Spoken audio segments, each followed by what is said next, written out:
take your stabs at me, but I never bleed. X and body try to hate the God, that's all heresy. Body, archetype of a superstar. I'm King James, Brian Johnson, Abdul-Jabbar, Will Bird, Shaq, Michael Jordan. I fused them all. Hey, yo, we back for another one. I gotta get my soundboard to work. When I get my soundboard to work, it's gonna be lit. Oh, yeah, we're gonna be hitting all them sound effects. Listen, man, I'm crazy right now. I've been in the virtual world for a while, but I'm glad to be in our space with a God spot. I just came off of doing an offshore wind presentation for people in the community to understand all the opportunities out there. Just for our audience, man. Hey, $30 billion is all I need to say. Right here on the South Coast, that's happening. $30 billion. Tap 30. into the well, guys. If you want to know more, hit me up.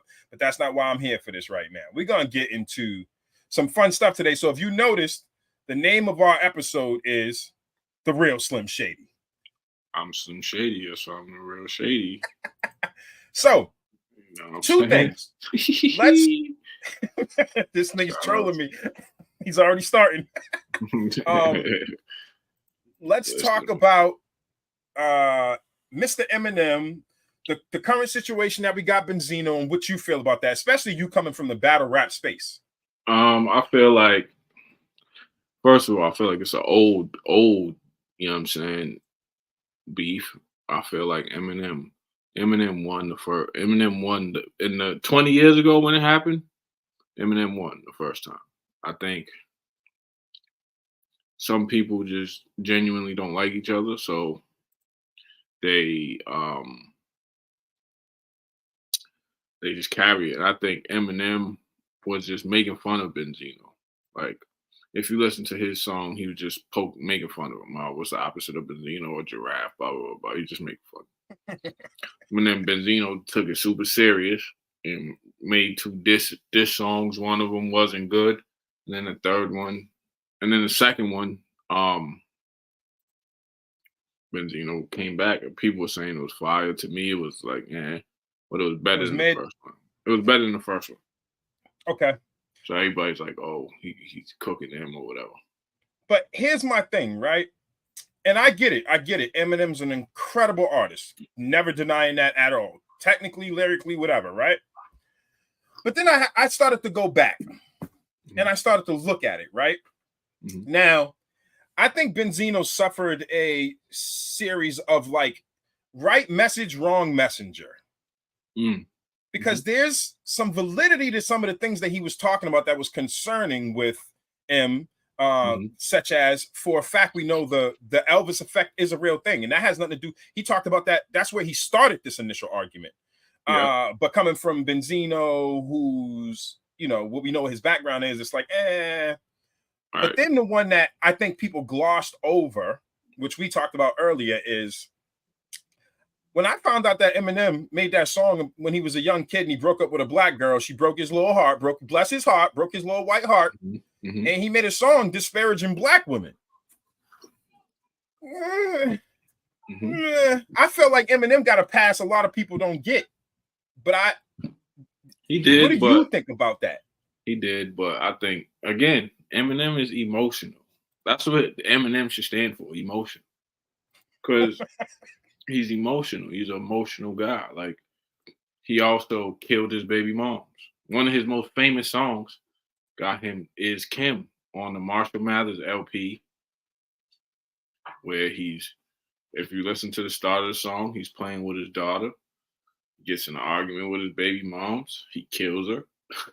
And then the song ends with him dumping her in the river or lake or whatever, a body of water. And he leaves with his daughter.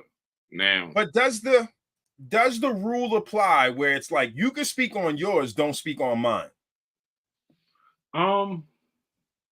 Yeah, if you want to apply it, I think to call him like, yo, he's flat out racist because he did that.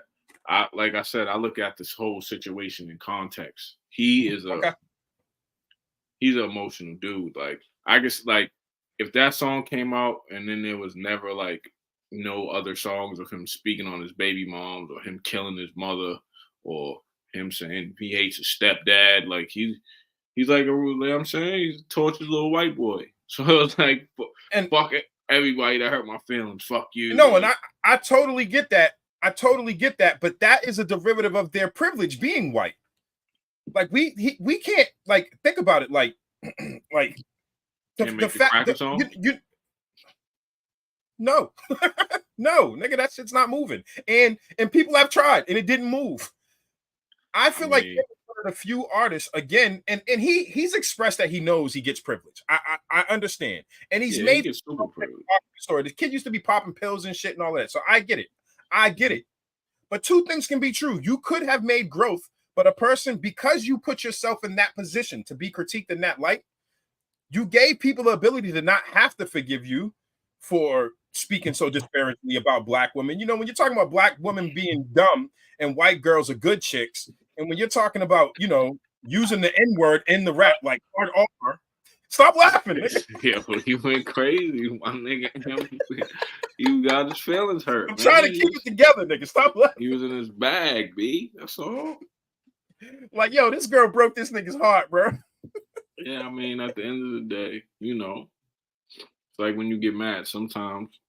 I mean, now that we grown, we can decipher. But when young nigga, somebody white do something to you, like this white motherfucker, like you go, you know what I'm saying? You go there, whatever color they are, you know what I'm saying? And I feel like I said, like when we, like I said in the group, like sometimes it's for vision. Sometimes you gotta look at it in context. Like he was a kid, you know what I'm saying? And For sure. it was probably, he probably made that song in the studio with niggas around. So nah. See, I didn't think about that. Nah, there's no way. If some niggas let him get away with that, Proof is his best friend. Bro. I think somebody else is on the song with him. He's not on that song by himself. It's two white boys. I looked it up. It is two white boys. Okay, so you know what I'm saying? He might have made that song in the lab with niggas around. You know what I'm saying? I don't even want to. I had the lyrics. I don't even want to play the lyrics. I don't want to rehash it too much. That. You could look it up, correct. And then like I'm not trying to Jerry Jones him. You know what I'm saying? It wasn't like he was Jerry Jones, the kid at the shit, but it's just like I said about Jeffrey Dahmer, man. Jeffrey Dahmer eats people, man. He eat. That's what he does. Yeah, give him your hot take. He just happens. Nah, don't say he eats people, nigga. Say what you said earlier. I did. He eats. He's a cannibal. He's happened to live where niggas was at, so he ate a lot. He ate more niggas than white people. But he ate some white people too. And if you look at pull up the merch, you know what I mean? Because that's what he liked. That's what he do. Yo, we was in the chat. People like, say he was racist, but he was actually attracted to black dudes. Yeah, real talk. Like he was he had, and that's how he ate people, man. It was wild. Jeffrey Dahmer was a wild nigga, man. I was in the chat like, but the comparison is another crazy ass white guy. Yeah, sometimes that's the only thing you can compare people to. You gotta compare them to themselves. So it's like, yo, it's like, you know what I'm saying? Like, now I'm not foolish enough to say, if you heard that song, it was like, I'm not fucking with Eminem no more, then okay. I understand. Correct. Yep. You know what I'm saying? But I also understand it in context too. Like, okay, he was 15. There's a video of Justin Bieber singing "One Less Lonely Nigga." Correct. Everybody loves Justin Bieber. Everybody. But he got a song where he's harmonizing "One Less Lonely Nigga." Like, and what is the sweet spot between us trying to be evolved and living in a world together, and when people cross the line? Because I feel like you just said earlier, like if there's people that just don't want to deal with it anymore after that, I mean, I feel like you kind of earned that if you have to take extreme accountability. And he did, you know, he talked about it, but the way he said, he's like, you know, I hope people understand that I was young and stupid and da-da-da. He didn't duck the smoke on it. Never. But I also believe that timing was everything. And because he was so hot then, I actually feel like it gets a little bit more attention now in the social media era. Yeah, I think in the timing was different. 20 years ago, it was just like, yeah, right? But now in the sensitive era where everything is an issue, a problem, everybody's feelings is hurt. And, like, it's just like some jokes can't fly. You know what I'm saying? Bernie Mac can't live right now. Bernie Mac couldn't do the milk and cookies joke today. Hell no. How? Absolutely not. In He get canceled 2024, immediately. he's talking about his nephew. He couldn't do that joke. He'd get canceled. So I think certain things evolve with the times. You know what I'm saying? Like George Carlin couldn't say some of the things he said back then, right now. You know what I'm saying? I watch some movies and then be like, damn, they bugging. They can't do that today. I think in a world where we evolve, I think removing the line is kind of, unless, like for me, I look at the intent of the situation, right? Okay. Like obviously there's some words that can't be said ever by, you know what I'm saying, people. But I also look at it from an intent level. Like, are you trying to disrespect me? Because it was a good conversation I came across, like, you know, Joe Budden podcast, right? Essentially it's 5 black people and then there's Parks, who's a white boy. And they sit there all day and be like, white motherfuckers this and white motherfuckers that and white motherfuckers this. And he just sits there and chills. But it's also because he knows them. Like he knows them as my mans. I know these people. Yeah, so correct. It's not offensive. But at the end of the day, like if the roles was reversed, could a black person sit in a room with 5, even if you knew them, they was your 5 best white homies.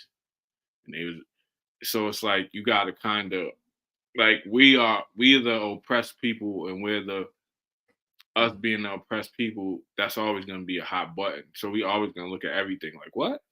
But for me, I look at the intent, like, nigga, if we telling jokes and I'm sitting with my white homie and I say a white joke and he said a black joke, and I'm not gonna get That's offended. within yes, joking, correct. That's corny. You know what I'm saying? Like I can't be like, nah, you can't say that after I just said that's corny. Wild Can't shit. do that. You know what I mean? Like, so I think that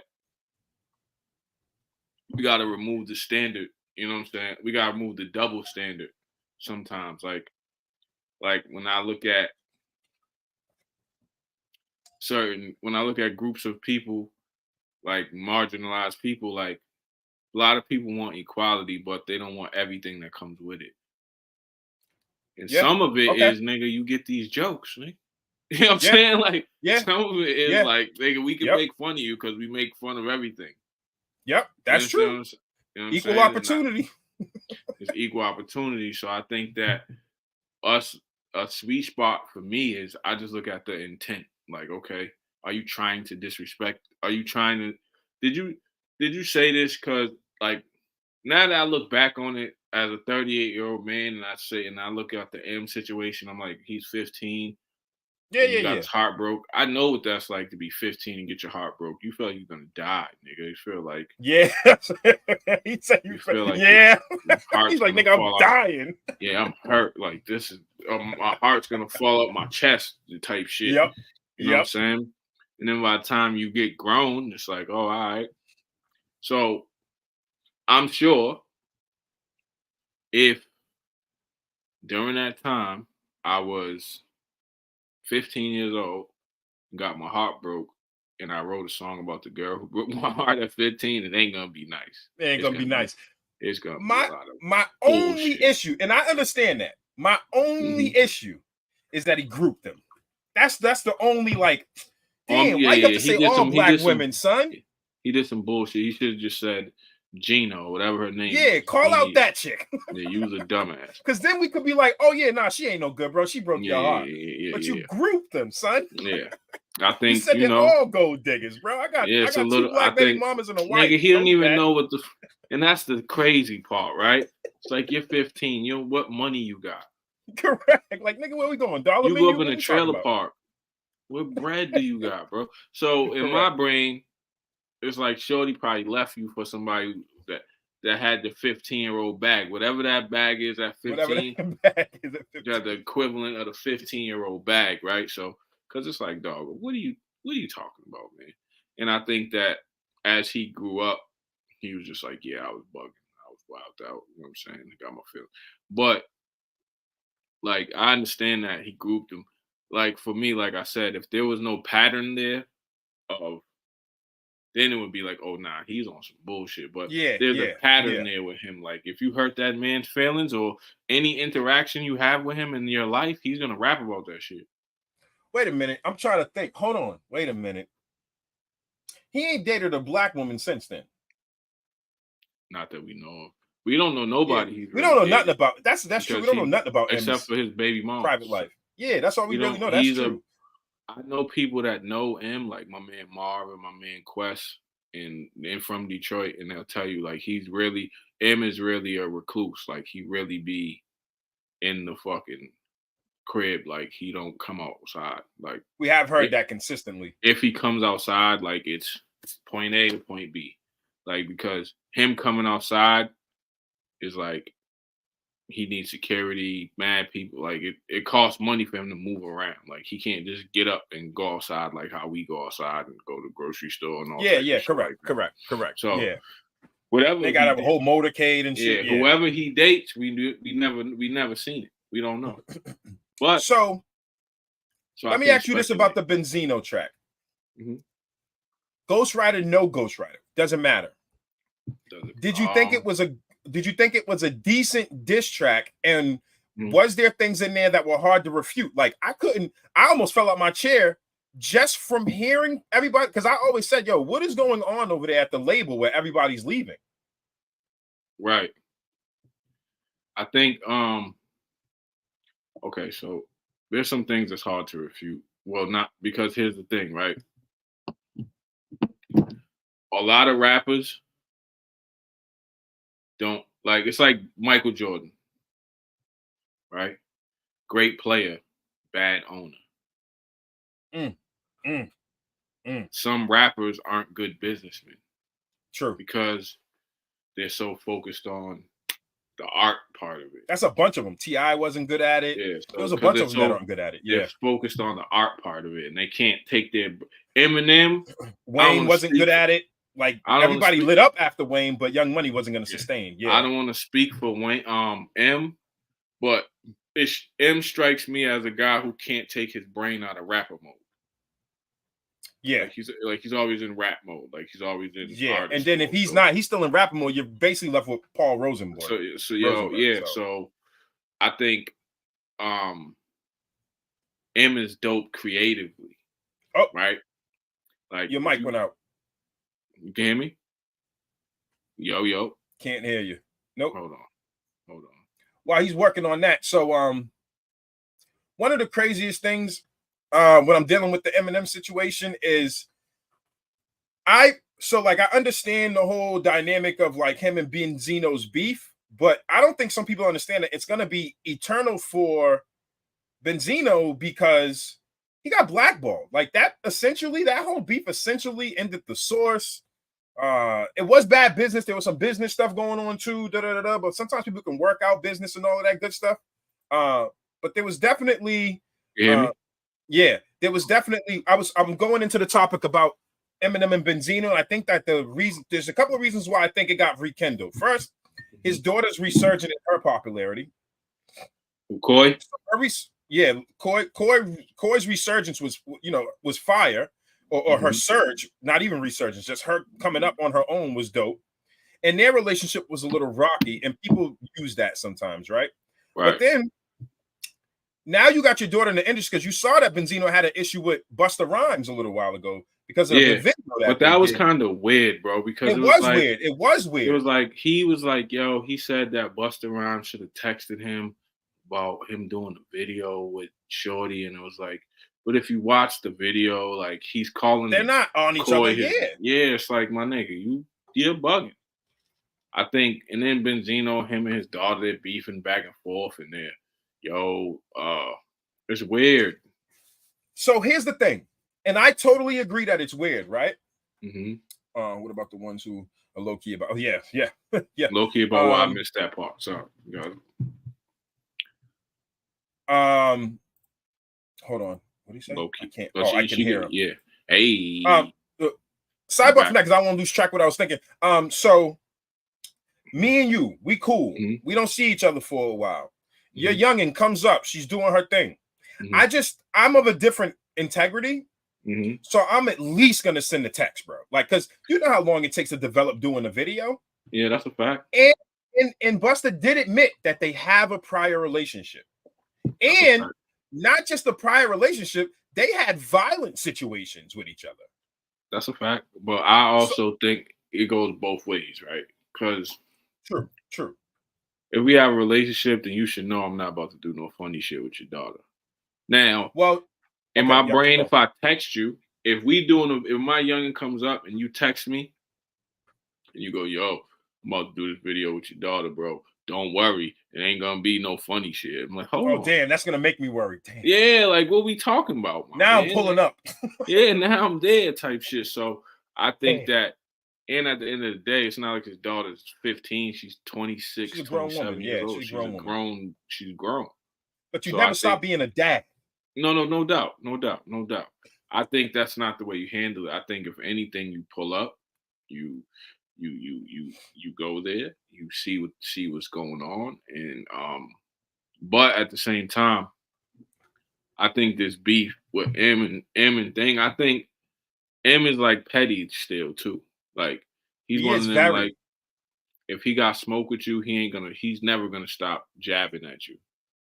But my thing with that is like, when is enough enough? Because this guy's been blackballed. He lost the source. I mean, if you think about it, not too many people, like maybe Ja Rule took like the second meanest L out of that whole situation.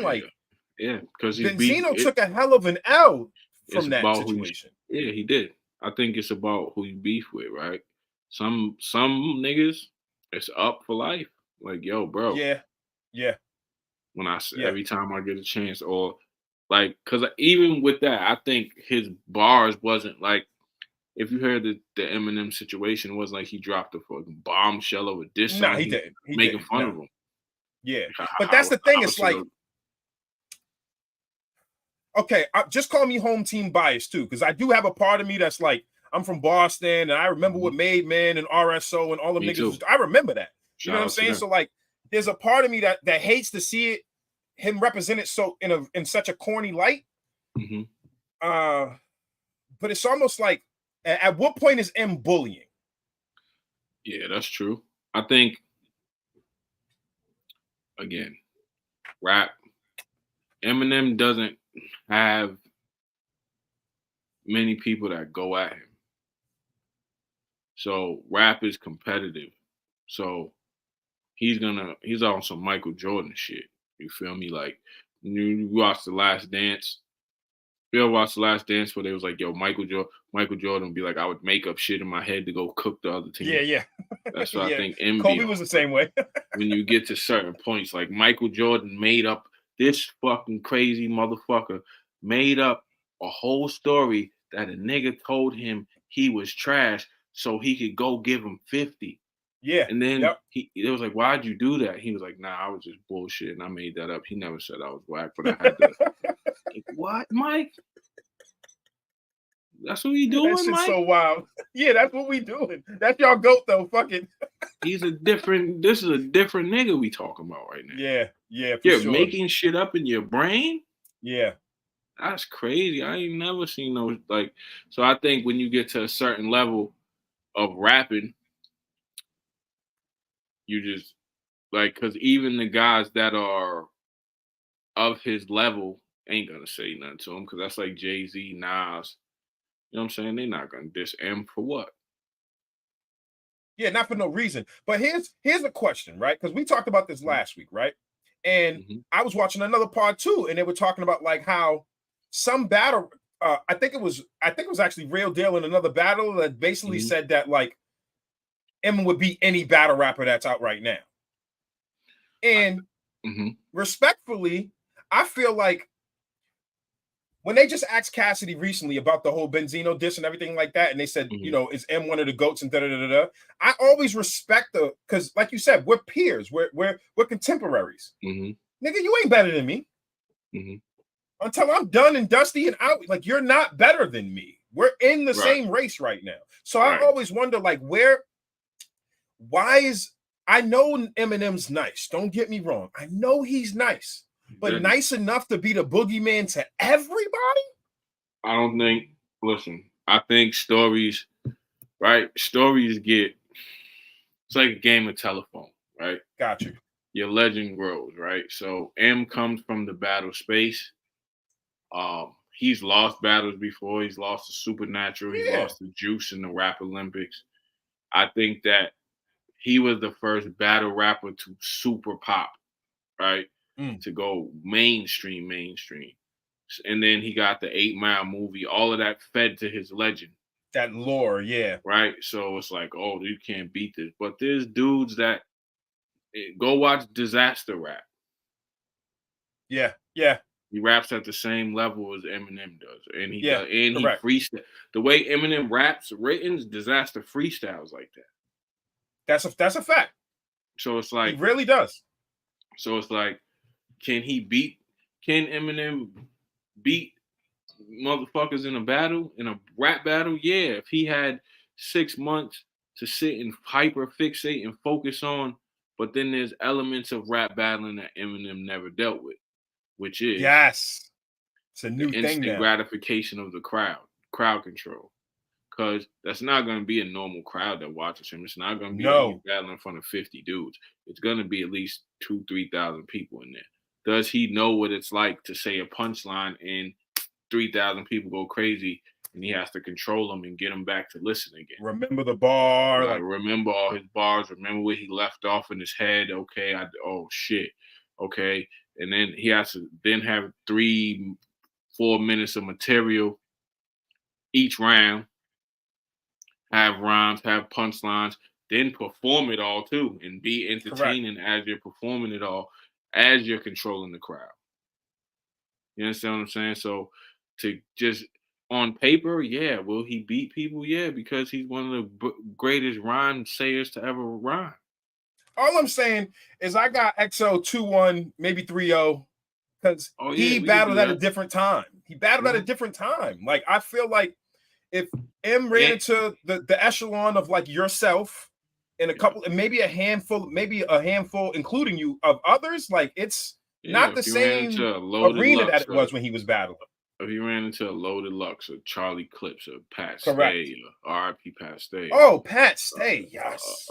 Goods. You know what I'm saying? Guys that do it at a high level. Like, you know what I'm saying? And then there's different elements. You might be fucking going in there, rap your ass off, and then somebody will make fun of you. Like, look at you, dog. Look at them dusty ass shoes you got on. And make 3,000 people laugh at your sneakers or whatever. You feel what I'm saying? So it's mad elements to battle rap that to just be able to say that somebody who raps well, an industry rapper, can just do it is like disrespectful, kind of, because I know mad industry rappers that are dope. Ransom, Sean Price, mad motherfuckers that got bars, and they'll Method Man, Redman, they'll tell you, I can't do what you niggas do. They respect the art. So and it's you like, realize it's not easy to train. Like King Los is a fire rapper. Mm-hmm. And he did well in the battle, but he had to be matched up with the right people. Yeah, battle rap. I always tell people battle rap is probably one of, if not the hardest form of entertainment. I'm going to break it down why. No, I agree. Because one, you have to memorize. So let's say you have 3 rounds, a 3-round battle, 3 minutes a round. 3 minutes is a song normally. So you have to memorize 3 songs worth of material. Then you have to spit it perfectly, not slip, stumble, stammer, hiccup, nothing. Then on top of that, you have to control the crowd. You never know when they're gonna go, oh, ooh, oh shit, oh. You gotta control the crowd. You gotta see what's going on. You got people heckling you. This motherfucker's over here talking shit. Oh, this motherfucker, somebody just passed out over here. You got a bunch of shit going on. And then you can never say the same thing twice, ever. So, because if you say the same thing twice, people. So what I just said in my last battle, I can't say in my next battle, and then so on and so forth. I have 100 battles. So right. I've never repeated anything I've said in them 100 situations. Yeah, or even further, You can't repeat anything you said, and you got to double check to make sure you ain't repeating what anybody else said. And it has to be all new, fresh material every time, right? So like comedians, because I liken it to comedy, but it's really not, because even when you deal with comedians go on the road and they work on their act for an hour. They work on their hour. Yep. So you might see Kevin Hart in November, but then watch his special in April. He's telling the same jokes. They're just perfected a little bit more. Battle rap's not like that. So I think for people that say that, don't get it fucked up. Do I think M would do well? Yeah, but he has to fixate. He's going to have to fixate. Yeah, correct. Well, since we're on the topic of battle rap, my dog Smack, man, just made a little announcement, man. And I want to get your thoughts on it. Smack said it, and I was worried about this. I think I even mentioned it to you before, way back when the caffeine stuff first started, and I said, how are we going to sustain that? Because there was a lot of money that went around. I was like, damn, how am I going to get a caffeine deal? Hold on. Right. So Smack recently was interviewed, and he talked about the fact that there's no more money in battle rap, and it's not coming back. Right. What are your thoughts on this? All right. So I think Smack. All right. So it's a layered conversation, right? Because people make money in battle rap on different levels. Correct. So the top guys, what Smack is saying is, I can't pay you niggas. Doing the mega matches don't make sense anymore. So I can't pay you niggas $30,000, $40,000, $50,000 to battle because it doesn't come back. Correct. Not only do I have to pay, so let's say I got two dudes, I pay each of them $50,000. That's one battle. One battle, bro. And that's the bottom of the card. The cards are 5-6 battles. Correct. So even if you pay everybody else, let's say you pay $2,000. So you paid 6 battles, you got 12 dudes. So you paid the top 2 niggas $50,000. That's $100. And then you still got $20,000 that you got to pay for the rest. That's $100. And that's just on the battlers. That's just their price. That ain't including hotels. That ain't including you paying your cameraman, your sound man, your editor, the fucking venue, the fucking all of that shit. So it's not recoupable because the battle rappers on that level. And then I'm paying you exorbitant amounts of money, and y'all niggas ain't even getting through 3 rounds of material.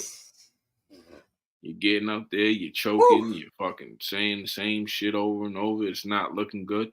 And you're not doing anything outside of battle rap to bring in more new fans.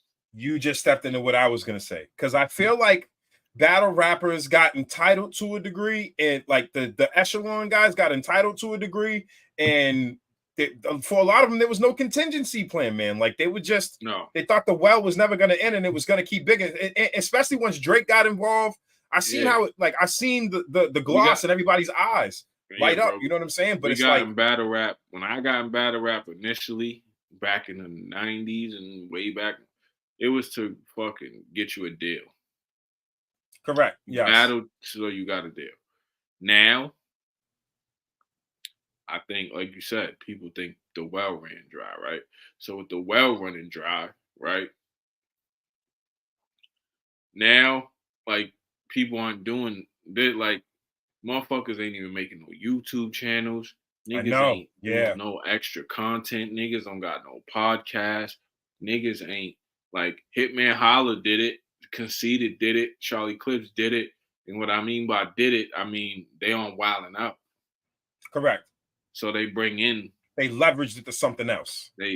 Hitman Holla is worth paying. I'll pay Hitman $60,000 because the eyeballs. Correct. The eyeballs, nigga. Nick Cannon might pull up. You never know who's gonna pull up. Then there's people that don't even know shit about battle rap that know Hitman Holla. You understand what I'm saying? Or Charlie Clips or Conceited. Correct. Like, I'm not saying everybody has to do Wildin' Out, but there's other things that you could do. You got to find a way to break that ceiling. Yes, because even if Cortez, a top tier battle rapper, told me a long time ago, bro, find other shit to do. Because what if YouTube stops one day? He been talking like that in all his interviews forever too. Like what if been on YouTube that. shuts down? Correct.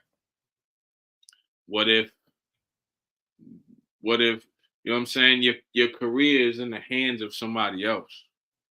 Like, what if they just decide I'm done with this shit? I'm good, bro.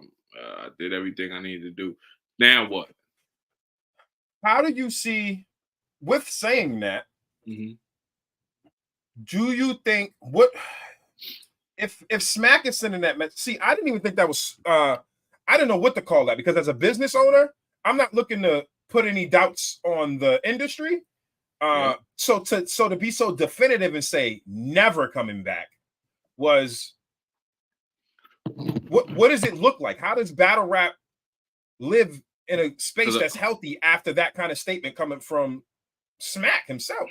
I think battle rap will be fine. What I think he means is when caffeine came, it created a bubble. It was 2 years of free Everybody events. knows it was the money that caffeine was giving motherfuckers to rap and generate. They were just giving away money. Throwing it. They were a new company. They were just so that's what I think he means. It will never be that again. That shit is over. Okay. This motherfucker's gonna get money, yeah, but it's gonna go back to how it used to be. Nigga, you're gonna take this 3,000. It ain't gonna be 30. You're gonna take this 3. You're gonna take this 5. You're gonna take this, or you're gonna have, if you want 30, you're gonna have to do $30,000 worth of work. Correct. Which means promo, promo, bro. Putting your selling battle matches. Rappers have some of the worst promo ever. Yeah. For it to be such a difficult craft. Yeah. And I understand, because you're in rap mode, but you got to get somebody in your team that's cool with pro. Because like I see, like sometimes I don't find out about cards until very last minute, because it's like the promo's so lackluster. Like put it like this: if I know what's going on in battle rap, I have to seek it. And if you want it to expand, you want it to be like osmosis, like, oh, what was that on the TV over there? What was that? You know what I'm saying? Right. And I felt like it sucks, because I felt like it was starting to move in the right direction. But the moment I saw Caffeine pull all them deals, I said, oh, yeah, I know where this is going. Yeah, because I'll just be real. You can only rob the bank for so long before the police get there. Right. You know what I'm saying? Like, real shit. Yeah.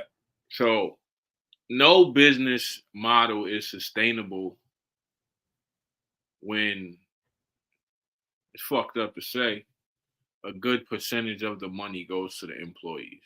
Yeah. Yep. There has to be a balance. The majority percent of the money goes to the people that work there, that business ain't gonna last that long, dog.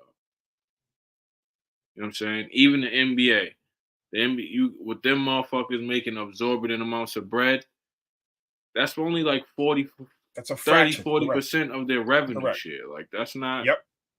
You know, imagine if it was 80%, then what the fuck, nigga? Ain't gonna be no NBA. It's done. Correct. You know what I'm saying? Like, battle rap is the only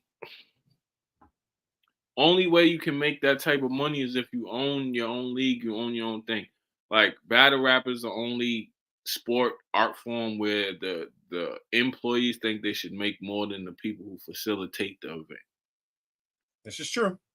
And that's not even ass backwards business model, right? So explain it. So I'm gonna give my objective opinion. I'm not in battle rap, but tell me if you've seen this too.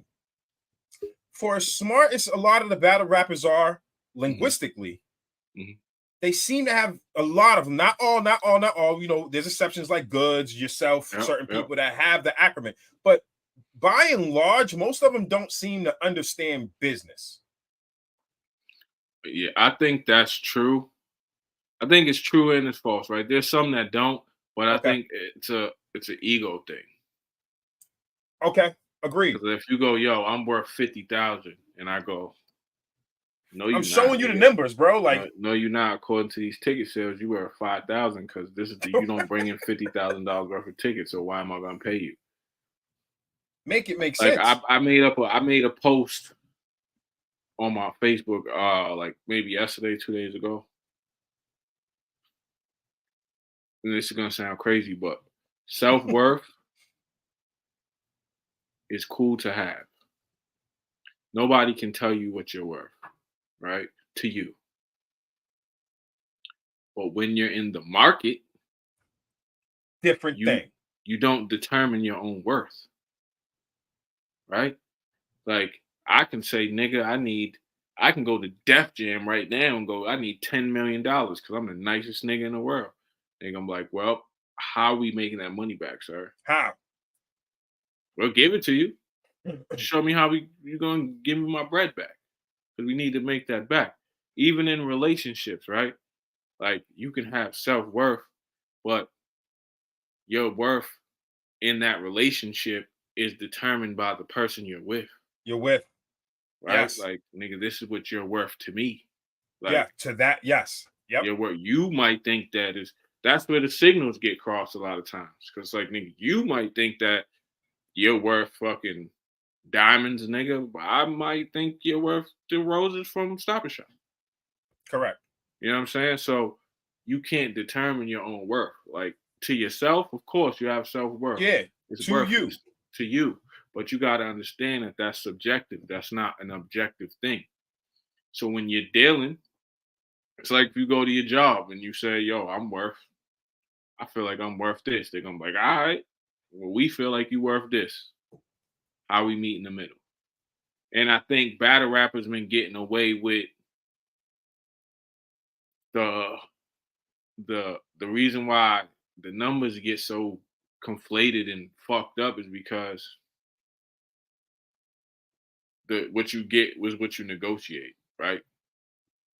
So sometimes, nigga, it's hitting a lick. If I can negotiate 50,000 and you pay me that, nigga, that's a lick. That don't mean my worth is 50,000. That just means, nigga, I came across a sucker. You feel me? Yeah. I hit the lick. You feel me? Yeah. If I'm not generating $50,000 worth of revenue, it's not my worth. I just hit a lick. It's I think that's the difference of people that don't understand it. Like, got you. They don't look at the whole market. Like, when caffeine came, it's a bubble. Yeah, caffeine, nigga, $100-something million got dumped into battle rap. It was inflation. It was like its own version of battle rap inflation. Money. It's like when the pandemic was happening. Correct. When the pandemic was happening, bro, everybody had money. Everybody was getting all paid, nigga. Paid. Yes, in the everybody, shade, nigga. every battle rapper was shining, bro. I was like, oh, these niggas making it in this pandemic. I'm talking about humans. Oh no, I'm hip. But you know, a lot of that PPP. If you had a job, but correct, everybody was dead on ass. If you had a job, nigga, you was getting unemployment plus extras. Then stimmies. Then PPP. Then if you put a little bit of money in the gamer stocks and the Dogecoin, and everybody was getting to it. But then the bubble got to burst. And when the bubble burst, that's what we got right now. So it's the same thing with battle rap. Like, but that's what's interesting because when we were in that phase, if you look at the numbers, there was about a 10% rate increase in what I was noticing in booking for battle raps. Mm-hmm. What's hilarious is it was about a 10% increase in inflation. Yeah. Right now, the same time that we're working back inflation down to 2%, because that's the goal of the Fed, is to get back down to 2%. Mm-hmm. Battle rap's going through the same process where we have to deflate these prices to get back into what market value actually is. Yeah, and that's the point. Like, that's just, I think people don't, the people in battle rap don't understand how markets work, right? They just go, I'm worth this, yo. Smack gave me 30,000 last year, so that's my baseline. No, he gave me 30,000 because the baseline was up here last year. He could give you 30,000 and not think nothing of it. Now it's back down this way, bro. You gotta, because like I said, it's like that's how in COVID all the scammers and financial gurus came out of nowhere. Facts. It's easy to be a financial guru. It was everywhere, guru. bro. It's easy to be a financial guru when there's a surplus of money. Correct. Put your money over here. Invest with me. Put your money over here. Buy this. Buy that. Buy this. And now you see the bubble bursting and everybody's looking around like, oh, shit. What we gonna do? Yeah. Damn. Yeah. You know what I'm saying? Like, No disrespect to any of these guys, but a lot of the niggas that was scamming is now going to jail. Yeah, they're gone. They're getting up out of here. Well, the good thing too. Well, see, here's the thing with this pendulum that happens, because it's really a pendulum that happens. And for the ones that can't get their ego in check and price themselves out, all the aspiring guys understand. Get in where you can fit in, make it make sense. Get on that pendulum, bro, because there's gonna be some people that, like you said, are gonna be too steeped in their ego and not understand real value versus you getting a bonus or something. Like that's what it really. Because here's what happens when you don't price yourself out, right? Real rap. You price yourself out, right? Or let's say you stay in the realistic price range. Then when the pendulum swings back up, you're gonna receive more bread because of several reasons. One, because you stayed on the ride. Correct. Two, because a motherfucker will be like, yo, nigga, when the chips was down, you was right there with me. So we up now here. I know you only asked me for 3 last time, but I got enough to give you 10. Here, take this 10, bro. Do you think the smaller leagues will start to disappear? No, I don't think so. I think that the smaller leagues, because smaller leagues, a lot of them operate on a different business model. They're not putting out as much. They're not spending as much money. Okay, right? Good. Because the smaller leagues, if you look at a battle rap card on the small league, except for like iBattle and a couple others, 9 times out of 10, they'll pay like 2 or 3 guys to battle their talent that they're building up. So they're not paying the talent that they're building up. It's an opportunity for them. And then they got their own home. Then they throw a card like a TBL. TBL throws a lot of their cards with homegrown talent. So it's like, nigga, there's really no overhead. All you got to do is pay for the cameraman and the venue and probably a couple motherfuckers gas to make sure they get there and shit like that. Correct. You know what I'm saying? So I don't think that. I just think that I think the days of the mega match is over. The days of I paid this nigga 40,000, I paid this nigga 40,000, and I think that shit is done. I think that it's gonna go back to you gotta work for your money. So let me throw some salt on the wound because Remy Ma's an animal, yo. Remy Ma might be able to pay niggas crazy, Brett. She said that. She said, the money ain't dry over here, big bro. Yeah, see? She literally tweeted that. Yeah, because Remy's cheating. Remy's cheating, dog. Let me tell you something, dog. She got Fat Joe bread. She got rapper industry bread. That's why I think people took what Smack was saying wrong. Because Smack is just saying it's not coming back. Like, what I'm putting out isn't coming back. So I'm not putting out that amount of money no more. You know what I'm saying? Yeah, a lot of the conversation I heard around it from the guys, like, I watched DNA the other day talk about it. I did see Good speak on it. I just saw a couple of just different battle rappers speaking on it. And dudes got fat. A lot of them are talking about the same thing. It's like, yo, bro, like smacking them got to make an ROI, bro. Like if we're not making an ROI, this shit is not sustainable. That's any business. Like, what the fuck are we doing? Like, I'm not here I'm not here to give shit away. Like, so I also think that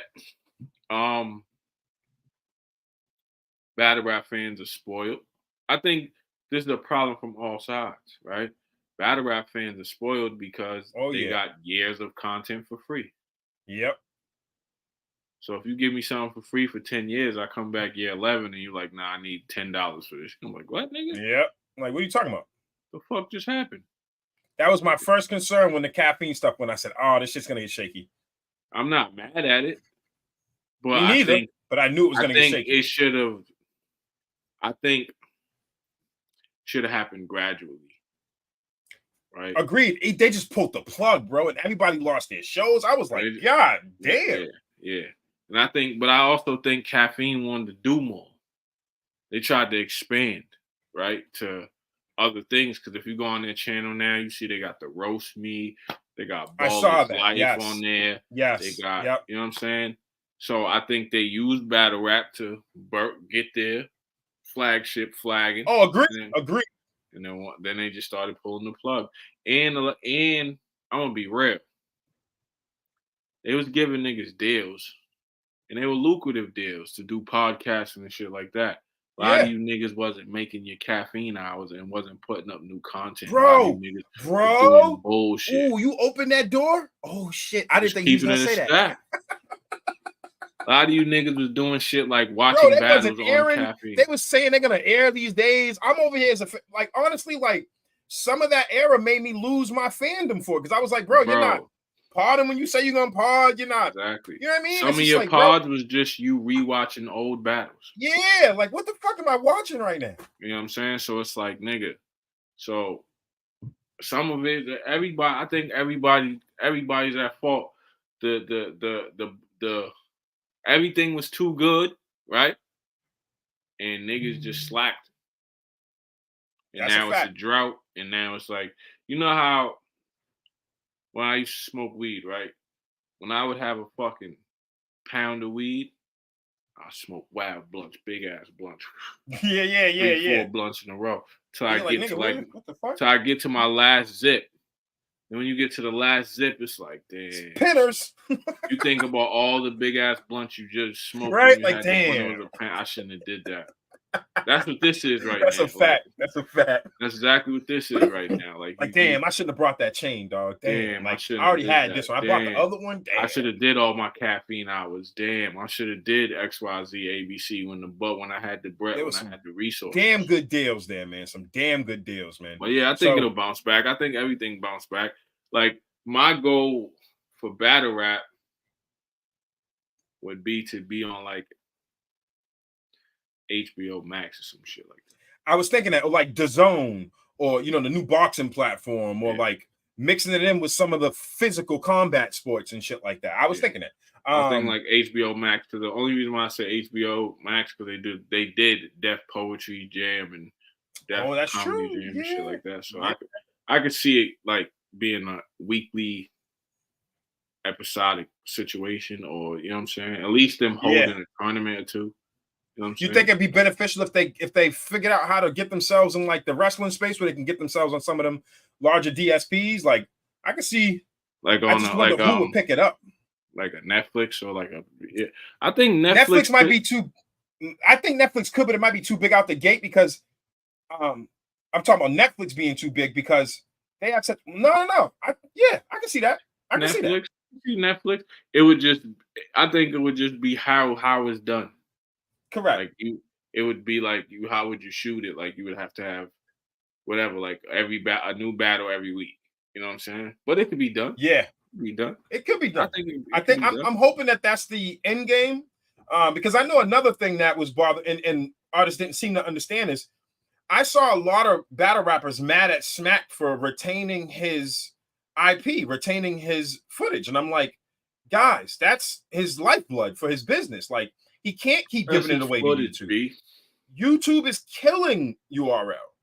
So as bad as you want it to be on URL, your battle to get YouTube, the moment he does that, he depreciated the value of that footage. Well, here's what people don't understand. The parody versions of battle rap get more views than the actual thing. Shit. You know how I know? Go look up epic rap battles. Yes, epic rap battles are niggas millions. Get. Abraham Lincoln versus George Washington. Yes. Shit like that. Yep. Because it's easier to market than I'll shoot you in your mouth and kick your moms in the throat and all type of shit like that. So, there's a window there. Like, shout out to my man Ilmac that did the ketchup versus mustard battle. Oh, yeah, that was fire. And they did the cat versus dog. Like, we can do shit like that. We just have to figure out how to make it, because epic rap battles. I just seen Eli Manning battle rapping Super Hot Fire. That's crazy. And that shit's probably going to do a zillion views, be on ESPN, Sports Center, all that. You understand what I'm saying? So, dog. Epic Rap Battles is at 14.9 million subscribers, guys. This is what I'm saying. Did you hear what 14.9 million subscribers, B? With only 87 videos.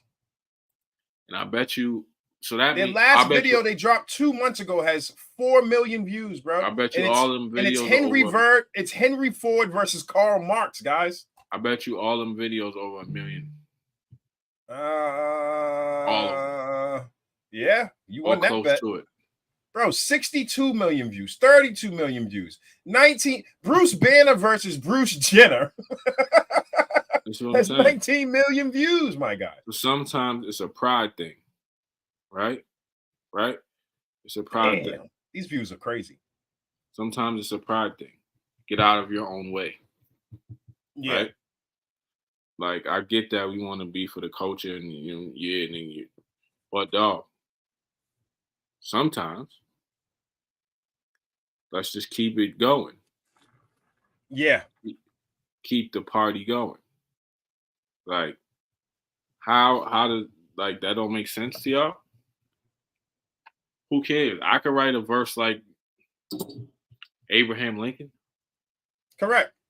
Remember, I told you, like, you heard me saying, I was like, bro, let's get another battle rapper. Let me go figure it out. Let's put this thing together. Like, put a mock-up battle together, like clean energy versus oil. Yeah. And we can go get finance for that. You know what I'm saying? We can go get zillions of views. Correct. And zillions of finance. Because you are, what? BP, here, take this. Thank you. Bro, we're going to be working on that this summer anyway, because I just got the word and we're reading up on certain things. So we're definitely working on that this summer. Because it's also like, because like I always thought battle rappers lacked on their understanding of how to use the art form as a teaching tool to younger people. Like I think that sometimes we bottleneck ourselves into like, I'm just a rapper that raps like this and about this. But then when you seen like Charlie Clips and DNA, albeit that they did it for political purposes, yeah, the whole scene tried to rip them down for being creative in that space and making some money. Dog, my thing is this, man. Sometimes you got to get out of your own way. Yeah. That's the reality of the situation, right? Sometimes you got to get the fuck out your own way, bro. Like, it is what it is, bro. No matter what you do, sometimes you can't take yourself too serious and you just got to get out your own way, man. Agreed. It's not that hard to do. So let's talk about getting out of their own way, since you just, I love how like we kind of like do this little freestyle thing we do, and he always hits, this is the battle rap in this nigga. He always hits like a nice transition. So speaking of people getting out of their own way, yes, sir. Your boy Joe Biden's out here dead, dog. His doctor was like, this is absolutely a medical issue. Hey, check this out, bro. What are we gonna do about Joe, dog? Check this the fuck up. Joe, wake your ass up, first of all. I know you sleep somewhere right now. Joe, let me talk to you, Joe. Don't run again. It's over, Joe. Yo, he doesn't look... I can't be the only one that sees it. Bro, and the part that gets me messed up is how many people are just blatantly willing to ignore it because they don't like the name of another person. It's like, okay, remove that nigga. Bro. Remove Trump from your mind. Remove Trump from your mind. Remove Donald Biden Trump, is fucking a zombie. He's a zombie. No. They wake him up before everything. Right? Like, hey. No, they don't even wake that nigga. They get that nigga a shot before everything. Like, here. Adrenaline. I remember when he fell asleep at the what the fuck was it? The Global Warming Convention. That was the first time I seen signs, and I was like, Joe, what the fuck? Wake up, Joe. I just saw a video of them carrying Hillary into a car recently. Like, this is dog, all like, they're all old and decrepit and Mitch McConnell, another one. The nigga that controls our money. Hold on, let me pull this thing's picture. He controls our some people understand. Like, why is this a thing? First of all, he looks like Franklin. And he glitches. Well, yo, damn, he really do. Hold on, time out. Let me pull this up. He looks like Franklin, dog. That's what I'm saying. I don't want nobody controlling my money that looks like Franklin. Like, how can we still keep carrying on like this, guys? How? Look at him. He's dead. Yo. He's dead. How's he alive? Look at this man. Look at him. Come on, dog. Yo, like this nigga be he killing looks me. like any like sudden movement, it's over for Mitch. It's over. Like this nigga sneeze and his soul leaves for real. Dog, I need my listen, man. Like, come on, guys. It's literally. This is what we got. I need my government officials to be strong. Like, look at this, Look at guys. Joe. Come on. Yo, all of these pictures up right here, he looks confused in every one of them. Like, what's going on? Where am I at? What? What's happening? Huh? He looks like he's saying, huh? He does all the time. And again, don't hear you. Some of you idiots are gonna hear what you want to hear, and you're like, "Oh, they're Trumpers." No, nigga, I'm saying, fuck Trump. I'm not a Trumper at all. Trump is correct. Trump is old and decrepit like them. Trump is fueled by hate, though, so he's gonna live. That's it. 30 more years. He's fueled by hate and vengeance. You know they say people that complain about things live longer. Yeah, Trump is fueled by hate. Oh, you guys don't like me? Trump's whole life is watch this. Yes. Oh, you guys don't like me? Watch this shit. I'm about to wait. But you know what? Wait till you motherfuckers see this. I feel like you just said it earlier. Jordan was like that. When he goes to sleep, he wakes up like, wait till you motherfuckers see this shit. Yeah, Kobe was like that. What? Remember when he was president? Name a lot of great stuff. Like Elon be like that. President? Elon's like, wait, you niggas you want to ban me from Twitter? Elon said, nigga, I'm buying this shit. Oh, remember when he was president? He was just doing shit. Yes. Like, dog, it's 4 a.m. Just random shit. These are not presidential hours, nigga. Why are you awake? The fuck are you doing? Why are you up? I think people miss that too. Like, he's always up. Why are you How is awake? that possible? How are you not? He didn't miss a beat. If there was a story that came out at 12:59, this nigga was tweeting by 1:02. Like, how do you know? What are you doing over there, Trump? What kind of bullshit? So, but remove him out of the lexicon of what we talking about. Joe Biden doesn't look healthy, man. No, not at all. If he's 2024, they're gonna pick the president. If it's not him, I don't see Joe making it to summer of 2025. Yeah, I can't reasonably see that either. It's not happening, bro. So let me give y'all this real quick, since we're moving into the presidential space, right? So we understand that presidents come and go, but they all learn some of the most craziest, the stuff that we want to know. And there's still some stuff that they're not privy to. They all know. But they they all know. That's nigga. my favorite part of the president, the whole presidential race. That fucking the point from when they get elected to that inauguration, because the inauguration, every president looks like they're old. Fuck. Correct. So check this out. Let me play. Even Donald Trump, when he got inaugurated, he was looking like, damn. I'm here now. They gave you the G4 classifier. You can always tell when they give him the G4 classifier, G14 classifier. Even Obama, because he was just looking like, he did his inauguration speech. He was like, oh, I want to tell y'all niggas. Well, check this out. Check this out real quick. Joe's telling. Thing that keeps you up at night now, or what is your biggest fear now? It has less to do with me personally and more to do with the world that we're in. There's such a thing as knowing too much. What keeps me up are the things that I know. The war in the region, in too many regions. What is AI going to do for us? The environment, are we moving at all fast enough? What are we doing about education? Are people going to vote? And why aren't people voting? Are we too stuck to our phones? I mean, those are the things that keep me up, because you don't have control over them. So let's talk about that a little bit. Don't keep Joe up. Joe is asleep, nigga. Joe is like, check this out. I don't give a fuck. I'm going to bed, nigga. Shit. Yo, that's true. That shit does not keep Joe up. You want to know who don't stay up? Joe. Nah, I think that they know. There's a such thing as knowing too much. I think there's a such thing as You know, knowledge is a weird thing because knowledge can give you comfort, but knowledge can also scare the shit out of you. I have so much anxiety because of what I know now. And I'm Yeah. not even at no That's presidential. why I'm just I talking never about just understood the locally. saying. Yeah, I never understood the saying ignorance is bliss till I got grown. Me too. Because when you're ignorant and you don't know, everything is just like la da da. Sometimes I have a complex where I get mad that I learned this shit. Like, damn, can't take it back now. When you know, like, there's certain shit I know. Like, all right, perfect example. Everybody knows whatever. I rap, I make music.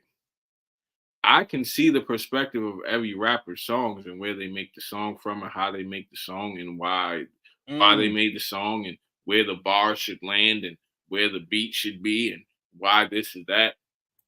That makes listening to rap music terrible for me. I hate it. Because I don't listen with an ignorant ear.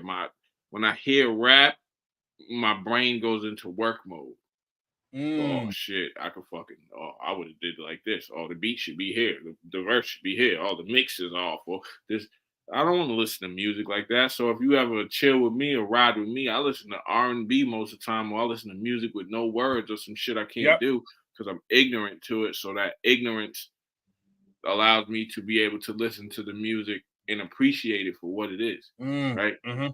Now, when I listen, obviously there's rappers I listen to and shit, but when I listen to rap, I'm listening to it. I know it too much to just sit and appreciate it like a fan. Like, even when we deal with general knowledge of the world and knowledge of now just general knowledge and having a certain amount of wisdom and being privy to a certain amount of information and studying the world the way we study the world. Once you know things, and I'm not talking about like you read it, you know. Yeah. Nigga. It's like every day I see people walk into the trap. Yeah. I can't even stop. I can't do nothing. Yeah. And that hurts just as bad as like that almost hurts worse than the knowing because it's like not only can I get you to stop, you don't want to stop. Yeah. Because you just don't know it. You don't even know how to stop it. Me telling you that you need to stop offends you. Correct. Because you think I'm trying to stop you from something. Like, it's just like a couple pods ago, we discussed what algorithms are. Yes. And how they work. Me knowing how algorithms work, I can see them at play. You see it. Oh, shit. He's operating because his algorithm is like, because what people don't understand is your brain operates on the algorithm too. It's called a feedback loop. Correct. It's called a feedback loop. So it's like, correct. Whatever you input into it, it's gonna feed that back to you. Like it's a feedback loop. Like you whatever your brain is gratified by, that's what it is. Like because our brains are just prediction machines. Not to say that prediction's always right, but it's always trying to predict the next move. Oh shit. And the only thing it has to predict, only thing that it has to go off is the last move. Yeah. So it's a feedback loop. So like once you know certain things, it's just like it can keep you awake. I understand that. Because I'm sure that Michelle has been briefed about some shit that is like, oh yeah, it's time. The longer format of that conversation, she got into a little bit more. And she was talking about that, like, I don't even have to necessarily be told. I can just tell from the way Barack, like you said, closed that folder and got quiet. Because she said, like, the quieter that he gets, the worse it is. Dog. I looked at every president. You can go back. Every one of them. Go look at their face after, right? Not when they're doing the inauguration speech where they put their hand on the Bible. Not that part. When they're walking up to the thing. When they're getting in the car to go drive there. Yeah. They all look like, yo, once they get that first presidential briefing and they say, yo, this is the shit. They all look like, what the fuck did I get myself into? Every one of them. I don't give a fuck if it's Democrat, Republican, Independent Party, white, black, whatever. They all look like, holy shit. And they age in fucking dog years when they're in there. It's crazy. Holy shit. Obama looked like that. Trump looked like that. Biden looked like that. George Bush Jr. looked like that. Like I've been alive for 5 presidents. Yep. More than that. George Bush, Ronald Reagan, he looked like that. But Ronald Reagan, he was a different kind of guy. He was a different kind of. He had fucking Yeah, Alzheimer's and all type of shit. He's like Joe Biden. Yeah. He know what the fuck correct. was going on. Correct. He was a space cadet. And then you had George Bush fucking Sr., who was the ultimate police. This nigga was the ultimate cop, right? Yes. Even he looked crazy. You had Bill. Bill was just a cop in disguise. He looked crazy. He was the Junior cool W. He looked crazy after that. Then Obama, you know what I'm saying? But even with them, I had a theory about W. George W. Bush didn't want to be the president, people. I don't think he did. I think his brother was supposed to be the president, Jeb, because Jeb was the ill. Jeb caught a scandal, and then George Bush's daddy. And George got put. I remember that. It was like, hey, Junior, get over here. Get your ass over here. We gave you Texas, but I need you, nigga. You look just like me, nigga. Come here, bro. I need you to do this. And to make sure you do this, I'm going to put my 80-year-old best friend, Dick Cheney, as your vice president, just to make sure. And then he brought his man's Donald Rumsfeld with him, and it was over. Bro, think about it. George Bush at that time was probably 50-something years old. Yeah. Dick Cheney was like 80. They're not friends. There's no way. No, not at all. No, not at all. That's his dad's homie. Like, yo, go watch my son because this nigga's stupid. George wasn't That was definitely smart. presidential daycare. Yeah. Oh, no. You saw him at 9/11 when he was reading the book. That nigga was lost. That's why I say he didn't want to be the president. That's you remember the fool me once, shame on you. Bro. Fool me twice. After he's president, he's a regular dude. Painting pictures and shit, smoking his weed and chilling. Smoking weed. The pandemic, he's buying food for the Secret Service. He's handing out candy to Michelle and shit. He's like a 13-year-old person. He wasn't bred to be the president. Jeb fucked up and they was like, come on, my nigga. Come on. They gave him Texas and he was good with Texas. He was straight. He ain't have to do nothing. He was gonna be the governor of Texas forever. But I just think that when they all get that brief, it's like, oh, fuck. I know too much. You brought me to the next one talking about Texas. And obviously we know that we have, if you've been watching the news or any kind of informed of what's been going on in the country, Texas is super lit right now. I mean, there's all kind of like, I've heard the talks about secession before, but I think that we're closer to like that actually becoming a fight for something because of the things that's going on in the Supreme Court. I'm not saying it's going to happen. I'm saying that there's a real fervent push to do something because there's a battle between the Fed and the state about the board. Okay, so you brought me to the next conversation. Of all the people I didn't think I would hear get into the migrant conversation, and we've been talking about this guy almost every episode, but he just finds a way to make it back into the cycle, that motherfucker. 50 Cent is taking on Mayor Eric Adams over the rapper ripping the city's $53 million migrant credit card handout. Somebody help me understand what the hell's going on in this country, because I just saw a story last night. Now, let me preface this, everybody. Let me preface this. I understand that people are trying to get away from bad situations and get here. I understand. I'm not refuting. I'm not even refuting their ability to try to get here. What I'm saying is where is the plan? And why are all of them ending up in already high density, poor? The whole middle of this country is empty. What is the idea? Come on. I know. I just don't want to say it out loud. I want to put it to people. You know, I know what it is, right? Rootin', tootin' gun niggas ain't letting them niggas dump niggas. Ain't letting them niggas in. Hell no. Niggas so rifled up out there. The situation is so crazy in New York. And again, I want to preface this. This is not a judgment on the migrants. This is a judgment on the leadership that we're looking at right now.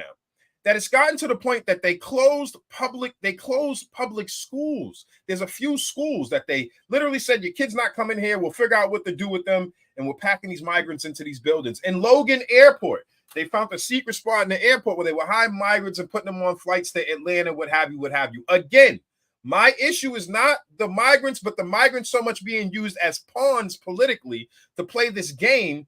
And we seem to be getting into this xenophobia where we're mad at the migrants and not the people who are supposed to be in charge of making sure the right checks and balances are in place.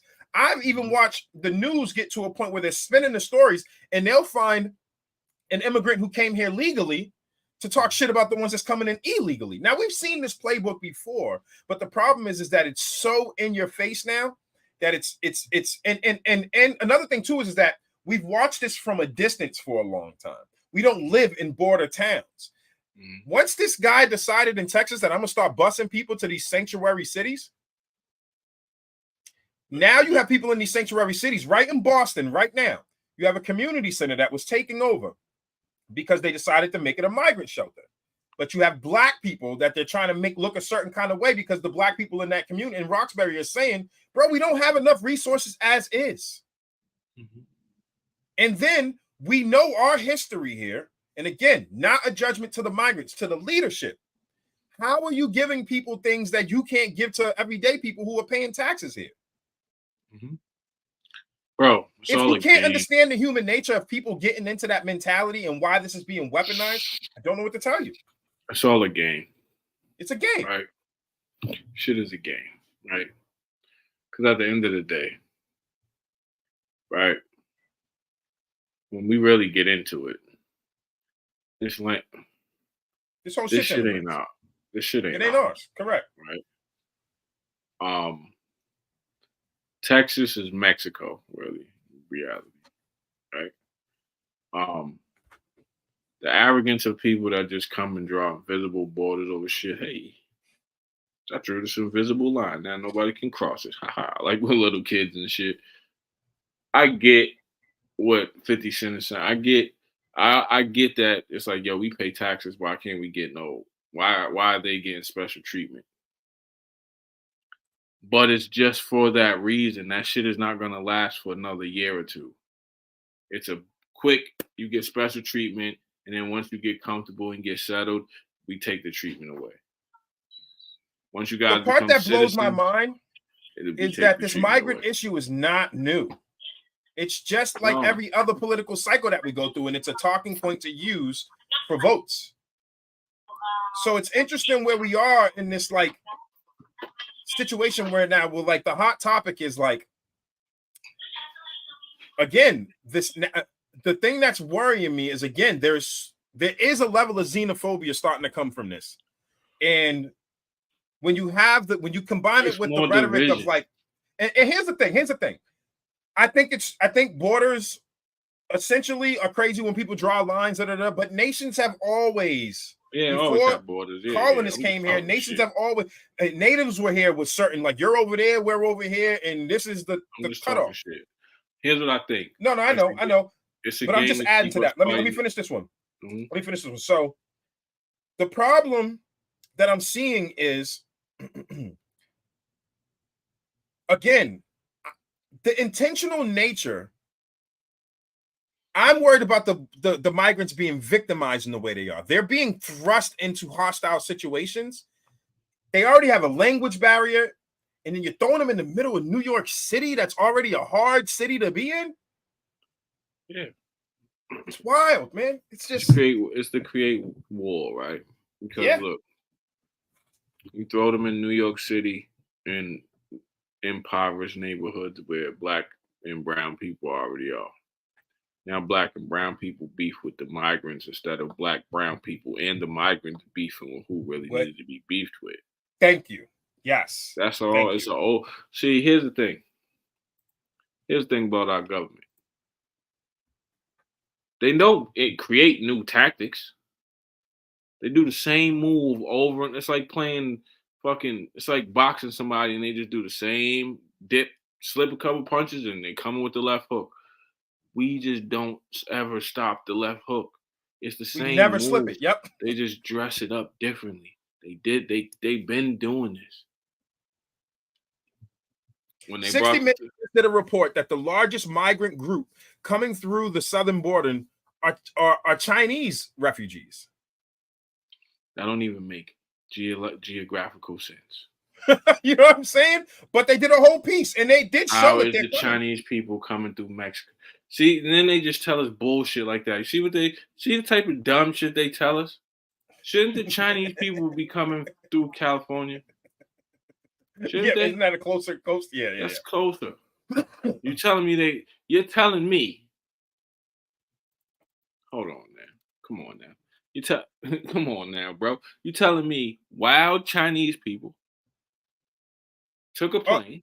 Oh, there you go. Right? Went to Mexico. I was like, yeah, we're gonna come up through Mexico. You want me to believe that?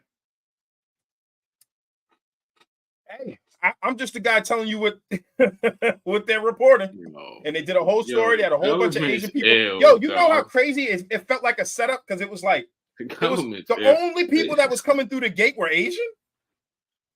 The government's the ill, nigga. Aren't they? But the problem I have with us is why do we keep and lie at the same time? It's like, yeah, the migrants are coming, but they're Chinese. How did the Chinese people get through Mexico? And so there's no Mexicans. None? Nope, there's one port. It was nonstop Asians.